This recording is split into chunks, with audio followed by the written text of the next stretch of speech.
নমস্কার বন্ধুরা, কল্যাণীর কিচেনে আপনাদের সবাইকে স্বাগত। আজকে আমি আপনাদের সঙ্গে শেয়ার করতে চলেছি দারুণ টেস্টি গ্রিন চাটনি বা ধনেপাতার চাটনির রেসিপি। বন্ধুরা, এই চাটনিটা বানানো খুবই সহজ, কোনো রকম রান্না করার ঝামেলা ছাড়াই এই চাটনিটা খুব সহজেই বানানো যায়। আর বন্ধুরা, এই চাটনিটা কিন্তু যে কোনো ধরনের পকোড়া, ভাত বা রুটির সাথে খেতে দারুণ লাগে। এখন তো শীতকাল, আর শীতকালে প্রচুর পরিমাণে ধনেপাতা পাওয়া যায়। আর এখন ধনেপাতার দামও খুব কম। বন্ধুরা, বাজার থেকে সস্তা দামে ধনেপাতা কিনে নিয়ে এসে চাটনি বানিয়ে ফেলুন। আর এই ধনেপাতার চাটনিটা কিন্তু দই বড়া আর পাপড়ি চাটের সাথে খেতে দারুণ লাগে। তাহলে চলুন বন্ধুরা, আর কথা না বাড়িয়ে কিভাবে ধনেপাতার চাটনি বানানো যায় সেটা শুরু করা যাক। ধনেপাতার চাটনি বানানোর জন্য সবার প্রথমে যেটা লাগছে সেটা হলো ধনেপাতা। আমি এখানে 1 আঁটি ধনেপাতা নিয়েছি। 4টে রসুনের কোয়া, 1 ইঞ্চি আদা, 3টে কাঁচা লঙ্কা আর নিয়েছি একটা লেবু।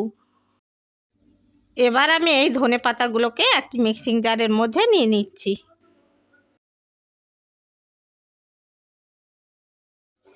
মিক্সিং জারের মধ্যে ধনেপাতা নিয়ে নিয়েছি। এবার এর মধ্যে দিয়ে দিচ্ছি 3টে কাঁচা লঙ্কা, দিয়ে দিচ্ছি আদার টুকরো আর দিয়ে দিচ্ছি 4টে রসুনের কোয়া। এরপর দিয়ে দিচ্ছি পরিমাণ মতো লবণ আর দিয়ে দিচ্ছি 1 টিস্পুন চিনি।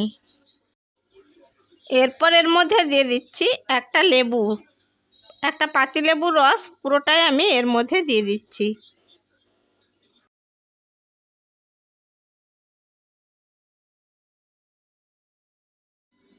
একটা পাতিলেবুর রস পুরোটা আমি দিয়ে দিয়েছি। এবার আমি এর মধ্যে দিয়ে দিচ্ছি 2 টেবিল স্পুন টক দই। এবার এর মধ্যে দিয়ে দিচ্ছি সামান্য একটু জল।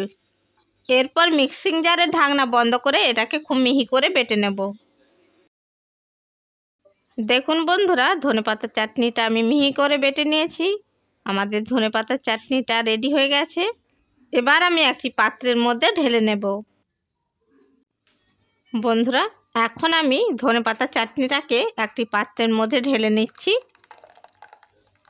এই চাটনিটাকে স্টোর করে ফ্রিজের মধ্যে 1 সপ্তাহ রাখা যায়। তাহলে দেখলেন তো বন্ধুরা, কত সহজে ধনেপাতার চাটনি বা গ্রিন চাটনি বানানো যায়। আর এই চাটনিটা যে কোনো পকোড়া, ভাত বা রুটির সাথে খেতে দারুণ লাগে। আশা করি বন্ধুরা, আমার এই ধনেপাতার চাটনির রেসিপিটা আপনাদের ভালো লেগে থাকবে। রেসিপিটা ভালো লেগে থাকলে লাইক করবেন, শেয়ার করবেন আর কমেন্ট বক্সে আপনাদের মূল্যবান মতামত জানাবেন। আর এই রকম আরও নানা রকমের রেসিপি পাওয়ার জন্য আমার চ্যানেলটিকে সাবস্ক্রাইব করে বেল আইকনটি প্রেস করে দেবেন। তাহলে বন্ধুরা, যখনই আমি ভিডিও ছাড়বো নোটিফিকেশানটা সবার আগে আপনার কাছে পৌঁছে যাবে। চ্যানেলে যদি নতুন বন্ধু হয়ে থাকেন, চ্যানেলটিকে সাবস্ক্রাইব করার জন্য অনুরোধ রইল। ভালো থাকবেন, সুস্থ থাকবেন। ধন্যবাদ।